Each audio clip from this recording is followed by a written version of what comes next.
Ninakusalimu kwa jina lipitalo majina yote. Hili sio jina la mtu awaye yote, bali ni jina la Bwana wetu Yesu Kristo. Karibu katika mfululizo wa masomo ya kesha la asubuhi, leo ikiwa ni Juni 12 ya mwaka 2026. Tuombe. Baba yetu mtakatifu, ketie mahali pa siri juu mbinguni, jina lako litukuzwe sana. Asante kwa ajili ya wasaa huu mzuri ambapo watoto wako wa kiume na wa kike tumepata nafasi ya kujifunza neno lako. Tunajikabidhi mikononi mwako, tukiomba Roho wako Mtakatifu akatuongoze, akatufundishe na akatusaidie kukumbuka yale ambayo tumekuwa tukijifunza. Tusamehe dhambi zetu, tusafishe na kututakasa. Tembea nasi katika kujifunza kwetu, tembea nasi katika shughuli zetu zote, na jina lako litukuzwe sasa na hata milele, katika jina la Yesu, amena. Kielelezo chetu katika utii.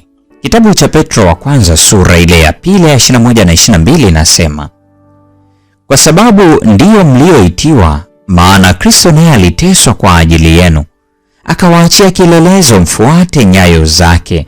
Yeye hakutenda dhambi, wala hila haikuonekana kinywani mwake.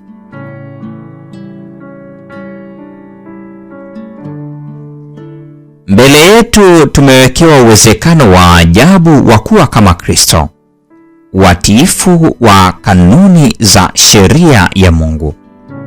Lakini kwa sisi wenyewe hatuna uwezo kabisa wa kufikia sharti hili.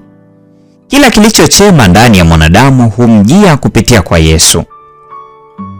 Utakatifu ambao unatangazwa na neno la Mungu kuwa lazima tuwe nao kabla ya kuokolewa ni matokeo ya utendaji kazi wa neema ya Mungu tunapojisalimisha kwa unyenyekevu kwenye mvuto wenye kuleta nidhamu na utawala wa Roho wa ukweli.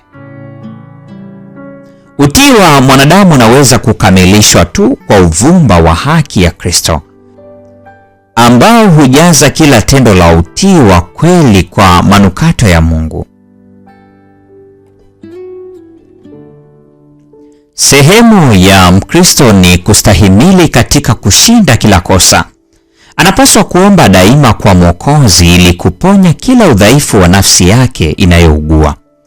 Hana hekima na uweza ambao bila huo hawezi kushinda kamwe. Hivyo ni vya Mungu, naye huwapatia wale ambao kwa unyenyekevu na kwa toba humwomba ili awasaidie. Kazi ya mabadiliko toka kutokuwa mtakatifu hata kufikia utakatifu ni kazi endelevu. Siku kwa siku Mungu hutenda kazi kwa ajili ya utakaso wa mwanadamu, na mtu analazimika kushirikiana naye kwa kuweka juhudi zisizokoma katika ujenzi wa tabia sahihi.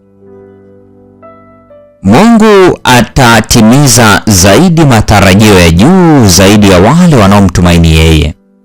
Anataka tukumbuke kwamba tunapokuwa wapole na wenye toba, tunasimama pale ambapo anaweza na atajidhihirisha mwenyewe kwetu. Anapendezwa sana tunapokumbuka rehema na baraka zilizopita kama sababu ya kwa nini atupatie baraka za juu na kubwa zaidi. Anaheshimiwa tunapompenda yeye na kushuhudia upendo wetu kwa kuzitunza amri zake. Anaheshimiwa tunapoitenga siku ya saba kuwa siku ya Mungu na takatifu. Sabato ni ishara kwa wale wanaofanya hivi.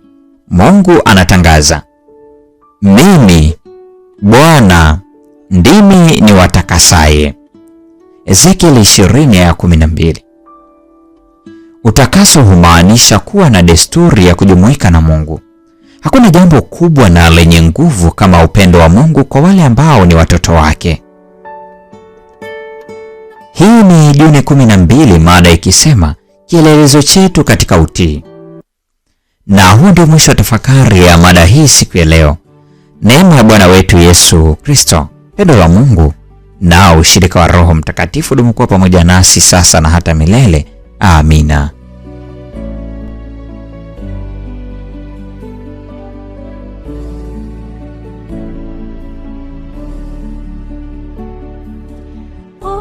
Tena Yesu ni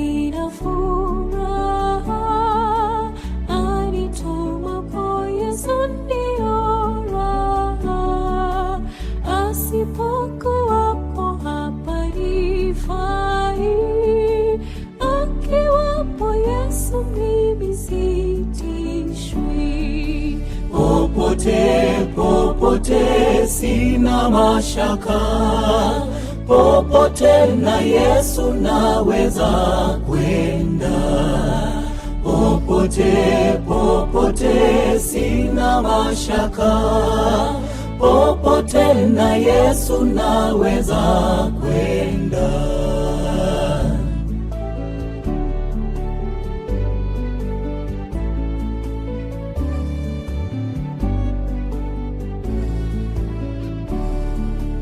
Akiwapo Yesu si peke yangu, na nijapo tupo akali wangu, ajapo niongoza njia mbaya, niwapo na Yesu na shukuria.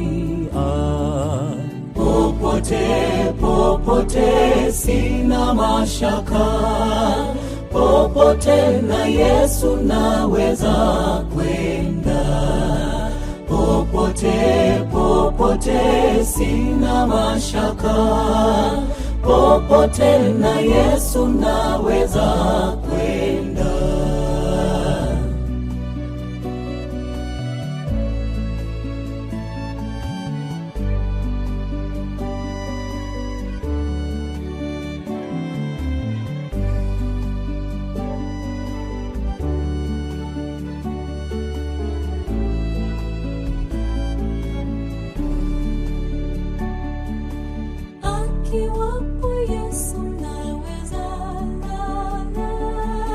Naweza pumzika hata kiyama, kisha nitakwenda kwake milele.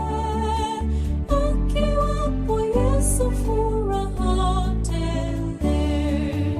Popote, popote sina mashaka, popote na Yesu naweza kwenda. Popote, popote sina mashaka, popote na Yesu naweza kwenda. Popote, popote sina mashaka, popote na Yesu naweza